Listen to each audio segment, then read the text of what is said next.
Акыркы кездери мамлекет башчысы Садыр Жапаровдун рейтингине байланышкан маалыматтар улам таратылып, коомчулукта талкууларды жаратууга себеп болууда. Белгилүү бир топ өлкө башчысы Садыр Жапаровдун рейтинги мурдагыга салыштырмалуу төмөндөгөн деген маалымат таратышкан. Бирок бул сөздөр кыргыз коомчулугунда каршы пикирлердин үстөмдүгүн көрсөтүүдө. Президентке ишенгендер тетирисинче күн санап көбөйүп жатканы айтылат. Oyuna gelgendiler tura kalbından oğuzuna girgen otup elin gönülün vurup teskeri jakan. Ana aytkan sebebim neden? Şayloo jakındap kaldı.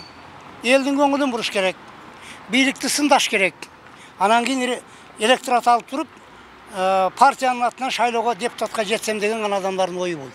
Ayrım gana bir uç adamların oyu şonday bolup atat. Hepte oşo birlikte jamandasam, ayrım tasirli adamlar jamandasam, anan elge jagınsam, anan elge mınday kıla koysam, anday kıla yok. Kırgız el hazır oylanıp kaldı. Oylanıp da kaldı, oylanıp da kaldı. Президент Садыр Жапаровка жарандардын ушул тапта ишеними канчалак деген суроону бир топ мекендештерибизге узатып көрдүк. Енді сразу бардығы болбайт да. Аста-аста деп коет. Мына өзгөрүүлөр болуп атат. Кудай буйрса жакшылык болуп кетер. Ишеничибиз ушул биздин. Ал кишиден көп нерсени күтөбүз. Садыр Жапаровка казанын түбүн калтырбай кырып, уурдап кетишип, бары жокту жеп кетишип, пандемияны да ташташып, элди да таштап, эми акырында рейтинги түштү дегени бул намызы жок билермандар, намызы жок депутаттардын сөзү деп ойлойм. Халк жөнүндө эч ким ойлонгон эмес. Мына атышуу болгон жака деле барып атышат байкуштар. Мен өтө баалайм бул эки баланы. Каяка болсо деле барып атышат жүгүрүп. Да ким керек экен буларга? 30 жыл жаман деп иштеттик президенттер. Аягында чилне жаман болуп калды да.